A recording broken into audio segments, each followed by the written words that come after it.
अध्यक्ष महोदय, मैं आपका आभार व्यक्त करना चाहती हूँ कि आपने मुझे उत्तर प्रदेश की अर्थव्यवस्था, जिसका दावा कर रही प्रदेश सरकार 1 ट्रिलियन इकोनॉमी का, उस पे प्रश्न पूछने का अवसर दिया। अध्यक्ष जी, जहां देश को 3 ट्रिलियन इकोनॉमी और प्रदेश को 1 ट्रिलियन इकोनॉमी का दावा कर रही है ये सरकार, वहीं वे अपने हर वादे में डबल इंजन की तरह फेल भी होती जा रही है। देश को विश्व गुरु बनाने की बात कर रहे हैं, लेकिन आज इकोनॉमिकल डिस्पैरिटी में देश विश्व गुरु बन चुका है। आज अमीर और अमीर होता चला जा रहा है और गरीब होता चला जा रहा है। वो स्वयं आपके आंकड़े बताते हैं कि आज पूरे देश में 60 करोड़ लोग हैं जो कि राशन पे आश्रित हो चुके हैं और प्रति वर्ष 6 करोड़ लोग ऐसे हैं जो आपकी गरीबी रेखा से नीचे चलते चले जा रहे हैं।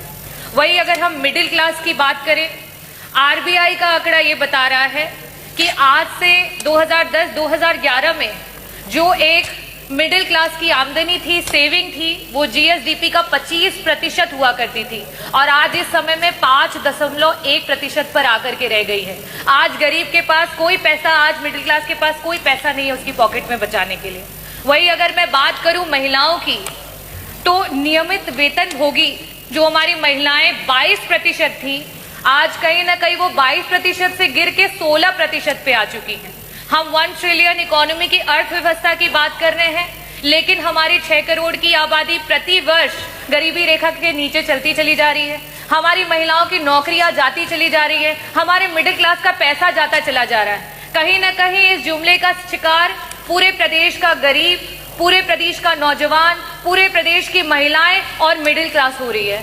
मेरा प्रश्न जो था वो अर्थव्यवस्था से लेकर के था कि 1 ट्रिलियन इकोनॉमी प्रदेश कब तक पहुंचा देगा, और साथ ही साथ मेरा प्रश्न था कि वो कौन कौन से विभाग हैं जो सबसे ज्यादा और सबसे कम कंट्रीब्यूट कर रहे हैं और उनको किस तरीके से उनके कंट्रीब्यूशन को बढ़ाया जाएगा। मंत्री जी, जो जवाब आया है उसमें विभिन्न प्रमुख सचिव जो इसके लिए रिस्पॉन्सिबल हैं उन विभागों के नाम आए हैं, लेकिन किसका कितना % कंट्रीब्यूशन है, क्यों कम है, कैसे ज्यादा होगा, उसकी कोई भी इसमें वर्णन नहीं दिया गया है।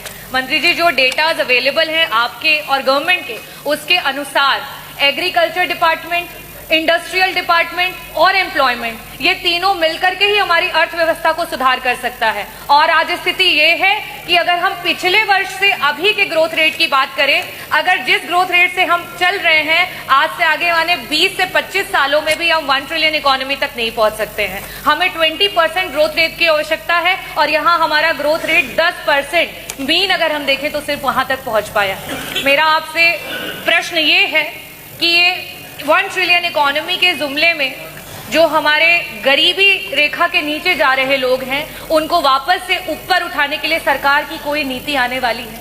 जो हमारी मिडिल क्लास है, जिसकी 25% जीएसडीपी तक की सेविंग्स हुआ करती थी, आज 5% हो गई है, उस मिडिल क्लास की पॉकेट से वापस भरने के लिए क्या सरकार की कोई नीति आने वाली है? जो हमारी महिलाएं 22% तक थी, उन्हें बढ़ा करके आगे लेकर के जाना चाहिए, आज 16% पे आ चुकी हैं। उन महिलाओं को वापस से नौकरी पे लाने के लिए सरकार की कोई योजना है?